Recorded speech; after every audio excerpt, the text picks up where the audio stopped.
Sa araw na ito is the impact of our daily decisions.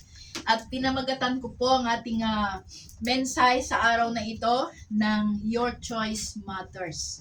Okay? Our choice matters. Okay? Because itibiyag tayo kas may isang Kristiyano. Okay? O kas may isang agserserbi iti apo adu dagiti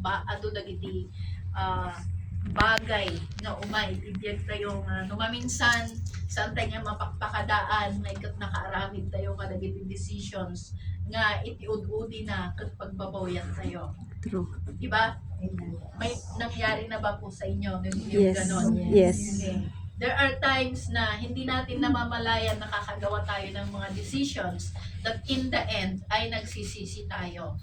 Amen? So, sa ating bilang mga mananampalataya kay Kristo, kaya nga tayo ay sinasabing mananampalataya dahil we long to yung sumunod kung ano yung nais ng Panginoon sa buhay natin.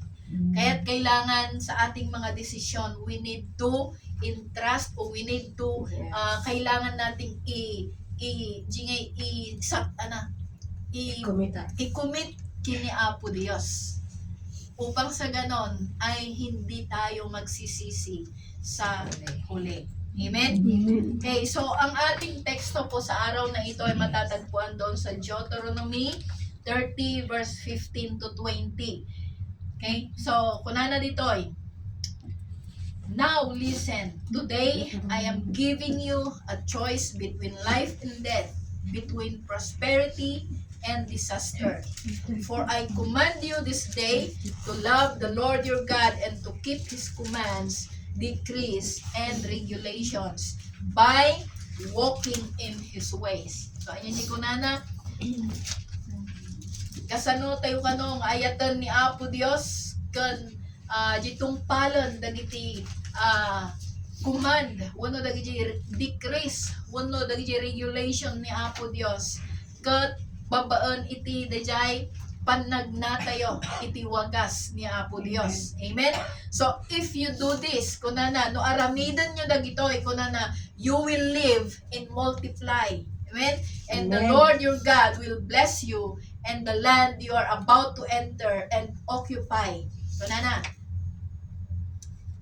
Sa verse 17, kunana, but if your heart turns away, okay? So, but if your heart turns away and you refuse to listen, kunana, and if you are drawn away to serve and worship other gods, anya kunana, verse 18, kunana ditoy, then I warn you now that you will certainly be destroyed. Kunana. So, you will not live a long, good life, and the land you are crossing the Jordan to occupy. Kunana. And sa verse 17, kunana, inikanda tayo man nandito iti choices. Now, today, I have given you the choice between life and death, between blessings and curses. Okay? Now I call on heaven and earth to witness your choices. Kunana. So all that you would choose life, okay? So that you and your descendants might live. Sa verse 20 kunana, you can make this choice by loving the Lord your God, obeying Him, and committing yourself firmly to Him. So this is the key to your life. Okay? And if you love and obey the Lord, you will live long in the land the Lord swore to give your ancestors Abraham, Isaac, and Jacob. Okay, sakbay nga patuloy tayo, kararag tayo man. Hallelujah, Jesus. Managayat ka, managparabor, unay nga Diyos mi, Lord, na ibasan, Apo Diyos, nagiti sasaom, kadangan na nga gan mi, Apo Diyos. Tit Lord, iti datingar nga gundaway, Apo, dawat ka di, Apo Diyos, nga luktam, iti panunot, kat puso, iti tungkal may sa kada kami, Diyos, na iti kasta, at nga maawatan mi, Apo Diyos, nagiti kayat mo, nga ibaga ka na kami, Apo, iti nga aldaw, Diyos. Tit Lord, dawatan mi ka di, Apo Diyos, the spirit of understanding, Panginoon, that we would be able to understand your words, O God. At Lord, maipapuso namin ang iyong mga salita, Panginoon. At Lord, hindi po kami lalabas sa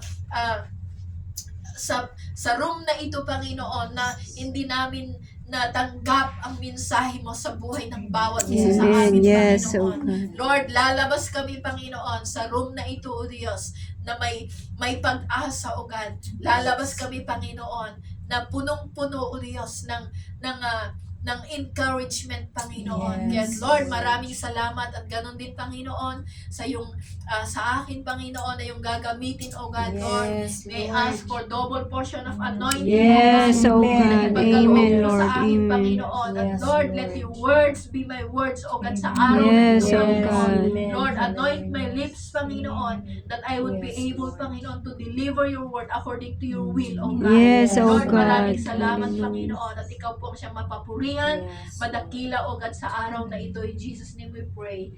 Amen. Amen. Okay, so, these are the terms of the covenant na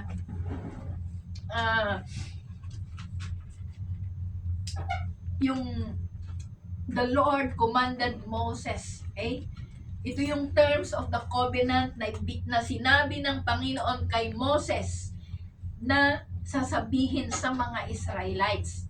Okay? Dahil nung nandun sila sa wilderness, alam naman na natin kung ano yung kwento ng mga Israelites doon sa wilderness na there are times na sila ay yung nag-disobey sa Panginoon. There are times na sila ay yung tumiwalag sa landas. Okay? But dito sinabi ng Panginoon kay Moses na ito ang sabihin mo sa mga tao.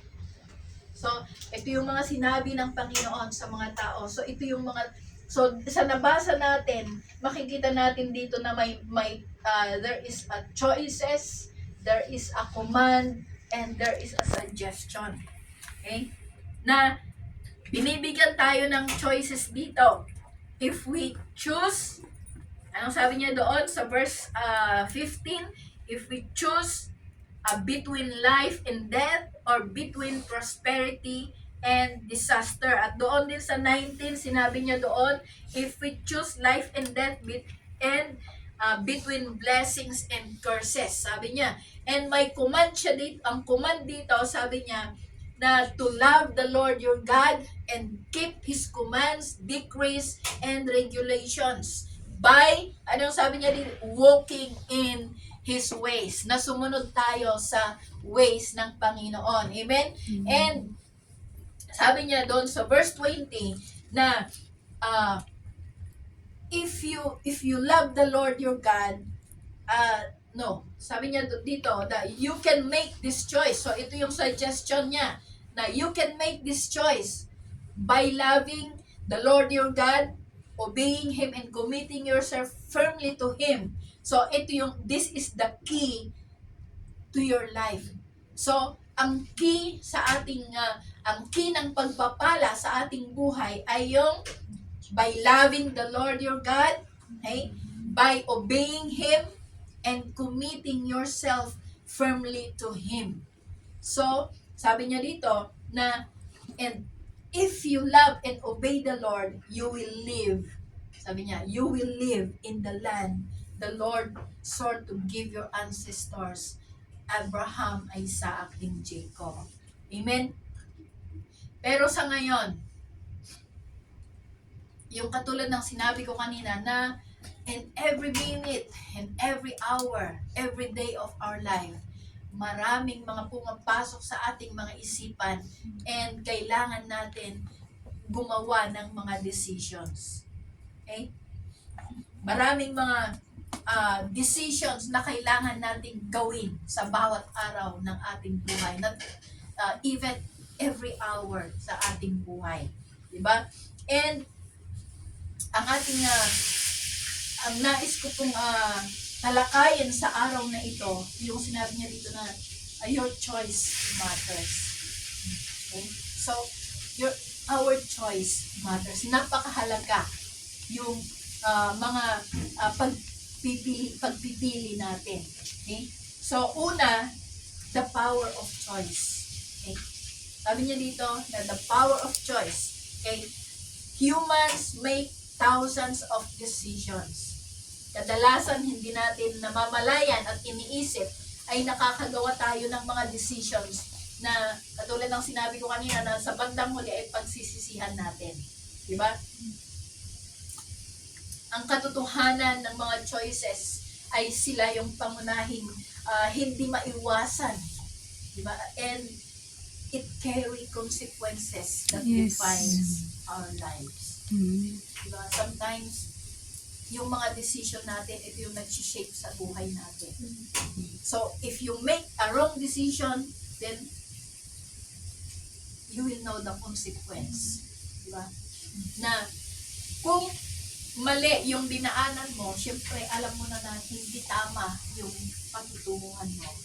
But if you choose to live, or if you choose to, yung sinabi niya dito kanina, if you choose the life, and if you choose the prosperity, if you choose yung blessings, ay at the end ay matatamasa mo yung magandang buhay. Amen? So, ang ating paggawa ng mga desisyon ay isang yung humuhubog sa buhay natin. Kaya pinapaalalahanan tayo ni Apostol Pablo doon sa Philippians 4:8 verse 9 na sabi niya dito na palagi nating isipin ang mga bagay na mabuti at kapuri-puri, mga bagay na totoo, yung marangal, matuwid, malinis, maganda at kanais-nais. Amen? Sa verse 9 sabi niya, ipamuhay natin ang lahat ng natutunan natin at tinanggap mula sa Kanya, salita at sa gawa at sa atin ng Diyos na nagbigay ng kapayapaan. Amen? So, yung mga salita, every day, I believe, every day, lahat tayo nagbabasa ng salita ng Diyos. And we read promises, mga commands sa Biblia, and ito yung sinasabi sa atin ni Apostol Pablo na kailangan nating isapamuhay. Amen? At kapag ating isapamuhay yung mga natutunan natin sa ating mga binasa sa salita ng Diyos, ay sabi niya dito, nagbibigay sa atin ng kapayapaan. So, sabi ni Moses sa mga tao, sa mga Israelita, if you obey with all your heart and all your soul, all the commands I have given you today, then the Lord your God will restore your fortunes and He will have mercy on you. Amen. So the Lord your God will then make you successful in everything you do. Amen. So, before na maging successful ang lahat ng gagawin mo, ay you need first to obey. Okay? Amen. You need first to commit yourself sa kung ano yung nais ng Panginoon. Amen? That is why, mga minamahal na kapatid, before you make choices, you must think 100 times before na gawin mo o desisyonan mo ang isang bagay. Because our choice matters. And unlike sa mga computer, na, di ba, sa computer, kapag mali yung itype mo, ay pwede mong i-delete, or kung na-type mo na yung pwede mong yung may word dyan na undo. Sabi niya, undo. Na pwede mong pwede kang bumalik sa dati. Pero ang buhay natin, once we made a decisions and once it is implemented, We cannot you undo. cannot undo. Amen. Hindi mo Amen. na pwedeng ibalik. Although pwede kang mag-start ulit, but yung nagawa mo ng decision o yung nagawa mo ng mali ay hindi mo na pwedeng i-delete. Amen? Kaya sabi niya sa atin dito, before you make a choice, you must think 100 times bago mo desisyonan ang isang bagay. Amen? Pangalawa, the consequences of our choices. Okay. So, yung principle of sowing and reaping. Okay? Alam naman natin yung sowing and reaping. Sabi niya doon na life is invested in either the flesh that leads to corruption or the spirit that leads to eternal life. At sabi niya doon sa Galatians 6:7, kung ano ang itinanim ng tao, yun din ang kanyang Aanihin. aanihin. Yes. So we cannot blame others, okay, for our current yung katayuan natin ngayon o yung sitwasyon natin ngayon, because we are responsible sa ating mga choices. Hindi pwede na ikaw naman kasi, bakit kasi nagsasuggest ka ng ganito? Hindi mo pwedeng sabihin na ganyan, because they only suggest that, nagsuggest lang sila, and the decision is yours. Amen? Kaya kailangan, even na may nagsasuggest sila sa'yo, but ikaw pa rin ang magdidesisyon. Amen. Amen? Pag-isipan natin mabuti kung ano yung dapat. Yung binasa natin kanina doon sa Philippians, na palagi nating isipin ang mga bagay na mabuti at kapuri-puri, mga bagay na totoo, marangal, matuwid, malinis, maganda at kanais-nais sa harapan ng Panginoon. Amen? So, and every choices we make brings a corresponding consequence, either positive or negative. Doon sa Leviticus 26 verses 14 hanggang 46, God speaks to the Israelites through Moses about the specific consequences of disobedience. Pero bago niya sinabi yung mga specific consequences ng mga disobedience, ay sinabi niya doon, tinukoy niya doon sa verse 1 to verse 13, ang mga pangako ng tipan ng Diyos sa mga Israelita na magbibigay sa kanila ng kasaganaan, seguridad at banal sa presensya bilang resulta ng kanilang pagsunod sa mga batas ng Panginoon. Particular tungkol sa pag-iwas, okay? Sa pagsamba sa mga Diyos-Diyosan. Okay? Pagpapanatili ng pagpapanatili ng Sabat, okay, sa araw ng linggo. Ito yung binigay sa atin, yung ikapitong araw. Okay? Ito yung binigay sa atin ng Panginoon para magpuri sa Kanya, para magpahinga.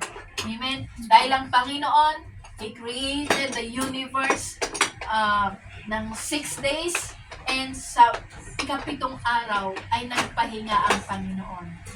And ito yung nais ng Panginoon sa atin. Diba? Binigyan niya tayo ng pagkakataon na magtrabaho ng 6 na araw. At iisang araw lang yung sinabi niya na ibigay natin. O yung pagpapahinga natin. At yung pagpapahinga na yan, gagamitin natin para magtipon-tipon. Amen? Na sambahin ang pangalan ng ating Panginoong Diyos. Amen? Amen. So, dito, this verse highlights that true holy living is a response to God's grace and covenant. At nagdudulot ito ng mga tunay na benepisyo para sa atin at para sa ating bansa. Amen? So, kung susundin natin, sabi niya doon na kung susundin nila, so sinasabi ni Moses ito doon sa Israelites, sabi niya kung susundin nila ang kanyang mga utos, nangangako siya nangangako siya ng masaganang ulan, malaking ani, kaligtasan, tagumpay sa digmaan, at masaganang populasyon. So, ito rin ay para sa atin, hindi lamang para sa Israelites, but even to us and for the future generations. Okay? Na kung susundin natin, ano daw yung susundin natin? Yung mga utos ng Panginoon ay pangako at nangangako ng ang ating Panginoon na ipagkakaloob niya ang lahat ng pangangailangan natin. Amen? So, ang pinakamahalagang biyaya na binigyang diin dito ay ang presensya ng Diyos. Na kapag tayo ay sumunod sa nais ng Panginoon, ang sabi ng Diyos doon sa verse 11 and 13, na maninirahan akong kasama ninyo at hindi ko kayo pababayaan. Amen? Ako'y magiging kasama ninyo at patuloy akong magiging Diyos ninyo. So, yan ang pangako ng Panginoon. Ako ang Panginoon na inyong Diyos na naglabas sa inyo sa Ehipto upang hindi na kayo alipinin ng mga taga-Ehipto. So, pinalaya ko na kayo, kaya wala na kayong dapat ikahiya. Amen? So, maliwanag mga kapatid na kapag tayo sumunod sa nais ng Panginoon o sa utos ng Panginoon, sa command ng Panginoon, sa mga decrees ng Panginoon, ay ang sabi ng ang pangako ng Panginoon na maninirahan siya sa atin at sasamahan niya tayo sa lahat ng panahon. Amen? Kaya in every time na tayo ay gagawa ng mga decisions, we just commit to the Lord everything we do. At asahan natin that God is always being there for us. Sasamahan niya tayo sa lahat ng pagkakataon. Ano man yung sitwasyon natin, ano man yung mga difficulties natin sa buhay, ano man yung mga problema natin sa buhay, ay kapag dumulog tayo sa Panginoon, kapag lumapit tayo sa Panginoon, ay pinangako niya sa atin na sasamahan tayo sa lahat ng panahon. Amen? Amen. Ngunit, doon sa verse 14, makita natin dito, kung hindi kayo makikinig sa akin, sabi niya, at hindi ninyo susundin ang aking mga utos at tuntunin, nilalabag ninyo ang kasunduan ko sa inyo. So, anong sabi niya dito? Kapag hindi natin susundin o kapag hindi tayo sumunod sa mga utos o sa mga commands, decrees ng ating Panginoong Diyos, ay anong sabi niya dito? Nilalabag natin ang kautusan ng Panginoon o yung kasunduan ng Panginoon sa atin. And the consequence is that ang parusa ay hindi para sa yung the consequence is that sabi niya dito sa verses 14 hanggang 46, mabasa natin dyan yung mga specific consequences. Sinabi niya dito na kapag hindi natin susundin ang Panginoon o ang utos ng Panginoon, ay magkakaroon ng disease or yung terror, yung sudden terror, yung consumption, and mga sakit, yung fever, na hindi yung simpleng fever na nararanasan natin, but yung fever na hindi mo alam kung saan anong, di ba, no, iti may nga ubing ay kat, no, ag fever, di may nga ubing, kat, either, ag tubtuboy di ngipon na, or either, sa mga injections na ibinigay sa kanya, or either may adabulo iti bagina. But, yung fever na sinasabi niya dito is, hindi natin alam kung saan yung pinanggagalingan ng fever na yan. Amen? And sabi pa niya, agricultural failure. Sabi niya, crops will fail and trees will not bear fruit. So, ito yung mga consequences ng hindi pagsunod sa Panginoon. Ano ba? Enemy domination. So, tatalunin ka. Ipapahintulot ng Panginoon na tatalunin ka ng kaaway kapag hindi ka sumunod sa utos ng Panginoon. At sabi niya pa dito, exile and desolation. So the final stage includes tearing down sanctuaries, yung desolating cities, and scattering the people among the nations. Sabi niya dito na di ba yung mga Israelites, dahil hindi sila sumunod sa Panginoon, sa utos ng Panginoon, they were exiled in Babylon. Bakit sila na-exile? Dahil sa kanilang paglabag sa utos ng Panginoon. Dahil sa kanilang katigasan ng ulo. Dahil sa kanilang yung mga pride chicken nila. Amen? Kaya ang sabi ng Panginoon na sumunod lamang tayo sa kanyang mga utos at ipagkakaloob niya sa atin yung pagpapala that we cannot imagine. Okay? So, ano yung pero ang sabi niya doon sa huling mga verses, sabi niya na yung mga punishment na ito ay they are not meant for destruction. Amen? They are not meant for destruction, but para ma-break yung pride, yung ano pa, yung mga kinatangken, iti ulo tayo. Amen? Yung pride natin, yung rebellious spirit natin kung minsan. Okay? Kaya kung minsan tayo ay masaklit tayo no maminsan. Kas iti obey nga no adda iti saan nga nasaya at nga inaramid na kat saplitan iti naganak na. So ganon din ang Panginoon sa atin na dahil sa pagmamahal niya sa atin, ayaw niya na tayo mapariwara. Amen? Ayaw niya na tayo ay mapanang agbulbulakbol, iti aldaw, iti domingo. Amen? Ayaw niya na tayo ay mawawala sa ating landasin patungo sa kanyang kingdom. Amen? So, dito natin makita that even though yung mga Israelites ay nagkaroon na nga, andun yung matitigas yung ulo, yung pride, but makita pa rin natin dito na ang Panginoon ay nangako pa rin sa kanila na hindi niya iiwanan yung mga Israelites. Amen. Dahil mahal niya yung mga Israelites. Amen? At mahal niya tayo. Amen? Na kahit na sometimes nakakagawa tayo ng mga maling decision, nakakagawa tayo ng mga hindi kanais-nais sa harapan ng Panginoon, but the Lord is still there. Amen? Mahal ka pa rin ng Panginoon. Amen? So, there is still hope and restoration. Nais niya na binibigyan ka pa ng pagkakataon o yung pag-asa. Amen? Para bumalik ka sa Kanya. Amen? So, despite the harshness, God promises that even in exile, if the people confess their iniquity, or if the people confess their sins, He will remember His covenant with Abraham, Isaac, and Jacob.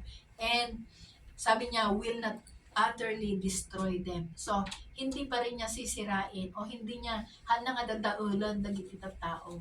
Because ang Panginoon is binibigyan pa rin niya tayo ng chance. Amen? Ang Panginoon ay nagbibigay ng mga chances para sa atin, para bumalik tayo sa Kanya. Amen? Pangatlo, making wise choices in a confusing world. Okay? So, alam natin that choosing life means selecting wisdom over folly. Okay? So, doing now what brings satisfaction later. Sabi niya na kung pipiliin natin ang buhay, ibig sabihin na dinipili natin yung wisdom o yung ano ba Tagalog anya Ilocano ti wisdom o di kinasirib. Kinasirib. Okay. Doon sa Proverbs 14:27, kunana dito, ang pagkatakot sa Panginoon ay bukal ng buhay. Ito'y nag-aalok ng pagtakas mula sa mga bitag ng kamatayan. At doon dito sa Romans 12 verse 2, sabi niya, don't copy the behavior and customs of this world, but let God transform you into a new person by changing the way you think. Amen? Then you will learn to know God's will for you, which is good and pleasing and perfect. Amen? So, ang pagkatakot sa Panginoon ay ito yung nagbibigay sa atin ng buhay. Amen? Ito yung nag-aalok sa atin ng pagtakas mula sa bitag ng kamatayan. Okay? So, kapag tayo ay sumunod lamang sa kung ano yung nais ng Panginoon sa atin, sa ating ministry, amen? Okay. Kapag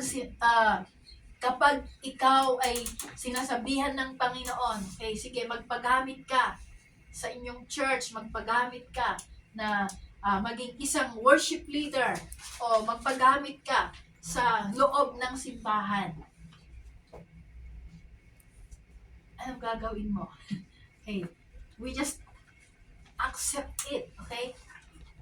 Although, ang reason ng mga iba, alam nyo doon sa Central, yung reason ng mga iba, hindi ko kaya, nahihiya ako. Diba? But, kapag meron tayong willingness, amen, willingness na magpagamit, ay ang Panginoon ang magbibigay sa atin ng kakayahan. Amen. Ibibigay niya yung kailangan mo. Kung si Moses nga noon, sabi niya, Lord, hindi naman ako marunong magsalita. Ang dami niyang complain para lang hindi siya sumunod sa nais ng Panginoon. Pero alam niyo ang ginawa ng Panginoon, Ginamit niya hindi si problema Aaron. yan. Andyan si Aaron na Aaron. yung kumbaga marunong Speaker siyang mo. magsalita. Kumbaga, yung ngayon no babae ko mga ikot Taratat. taratat. Diba? Taratat nga agsao. Amen? So, ganon din sa atin mga kapatid na hindi rason yung nahihiya ako, hindi rason yung hindi ko alam dahil ang Panginoon ang siyang magbibigay sa atin ng kakayahan para gawin kung ano yung nais niya para sa atin. And alam nyo dun sa Leviticus, sabi niya na kapag palagi nating nire-reject yung utos ng Panginoon, ay sinabi ko na sa atin kanina yung mga consequences ng mga yung paglabag o yung hindi pagsunod sa nais ng Panginoon. Amen? Amen. We just trust God. Trust God's guidance. Di ba? And doon sa Proverbs 3, verse 5 to 6 na winawarningan tayo dito against relying on personal understanding and encourages trusting the Lord in all decisions. Sometimes, kaya tayo nakakagawa ng mga decision na sa bandang huli na ay pinagsisisihan natin because we rely on our personal understanding and we rely on personal na kakayahan. Diba? Kaya tayo na nawawala sa landas because kaya ko yan, kaya ko to, kaya ko, diba? Hindi natin ikinukumit sa Panginoon kung ano yung tama o ano yung will ng Panginoon sa buhay natin. Yes, sometimes marami tayong gusto, pero ang gusto pa rin sana ng Panginoon ang matutupad sa buhay natin. Amen. Amen? Dahil tayo bilang human ay limited yung perspective natin, di ba? Limited yung understanding natin. Yung human understanding is restricted. Nakikita lang natin yung mga yung mga maliliit na fractions of the bigger picture na nais ng Panginoon sa buhay natin. Whereas ang Panginoon alam niya alam niya ang lahat sa ating buhay. Kaya nga, yung sabi niya doon sa Revelation na walang maitatago sa mata ng Panginoon. Amen? And ang puso natin may andun yung deceitful nature. Okay? The human heart and mind can be deceptive. Sabi niya, leading individuals to believe things that are not true. Na sa pagkakaakala natin ay tama o totoo, pero hindi pala tama sa harapan ng Panginoon. Amen? And sometimes, yung nagre-rely tayo sa ating emosyon sometimes sa paggawa ng ating mga decisions. Okay? We human beings are emotional variability na relying on personal understanding often sometimes relying on shifting emotions and feelings which can lead to poor subjective decisions. Sabi niya na kapag nagre-rely tayo sa ating mga emosyon, dahil halimbawa naalala ko tuloy nung bago pa lang ako sa amo ko, alam niyo yung, hindi ko alam kung naranasan din niyo yung kapag sinasabihan ka ng amo mo, di ngay mauukos ka. Mauukos ka. And because of my emotion, ay parang gusto ko nang mag-break contract. Diba? Parang gusto mo nang mag-break contract o parang gusto mo nang ipa-terminate yung sarili mo para lamang hindi mo na maririnig yung mga complaints ng mga amo. Okay? And sometimes, naghagawa natin yung mga decision dahil sa ating mga emosyon na sa bandang huli ay hindi ko sana dapat ginawa yon. Okay? Yung isang pinsan ko din dito na dahil sa kanyang employer ay alam mo yung ang dami din yung mga sinasabi ng kanyang employer, yung mga pinapagawa ng kanyang employer, yung mga hindi pa tapos yung trabaho niya ay inuutusan siya. And andun yung syempre tayo ay gusto natin yung relax na magtrabaho, yung hindi yung kapag may ginagawa hindi ka tinatawag, yung mga ganong bagay, di ba? And dahil sa nainis siya, ay sinumbatan niya yung amo niya. Okay? So ngayon, na-terminate. So ngayon, siya din yung nagproblema dahil wala na siyang trabaho. Okay? So, kung minsan, alam naman natin na sa ating pangangamuhan ay maraming mga bagay na mai-encounter natin sa ating mga trabaho, di ba? Lalong-lalo na sa mga may alagang mga bata. May mga bagay na sometimes hindi natin inaasahan at sometimes parang yung nasasaktan tayo dahil sa mga ginagawa ng mga employer, but kailangan nating isipin, di ba? Ano ba yung purpose mo? Bakit ka nandito? Okay? Ano ba yung dahilan na bakit ka nandito? Di ba? Para magtrabaho para sa pamilya. At kung iniintindi lamang natin yung sarili natin, yung emosyon natin dahil nasaktan lang tayo sa mga sinabi ng mga amo natin, ay magkukwit ka na. Sino rin ang kawawa? Amen? So, kailangan nating pag-isipan kung minsan yung mga bagay na pipiliin natin, yung paggawa natin ng mga decisions. Okay? And sabi niya, we have the inevitability of errors. What seems right to a person based on their limited knowledge can lead to negative consequences. Diba? Sometimes, yung knowledge natin is limited. Hindi katulad ng Panginoon na alam niya lahat ang mga bagay. And tayo, it is limited only. Limited yung knowledge natin. Kaya nga kailangan na bago mo i-implement ang isang desisyon ay sabi ng Biblia, i-commit muna natin sa Panginoon. We ask for guidance, for direction sa ating Panginoon upang sa ganon ay makakamtan natin yung magandang kalalabsan ng ating mga desisyon sa huli. Amen? Amen. So, sa Proverbs 28:26, sabi niya, those who trust in their own insight are foolish. Okay?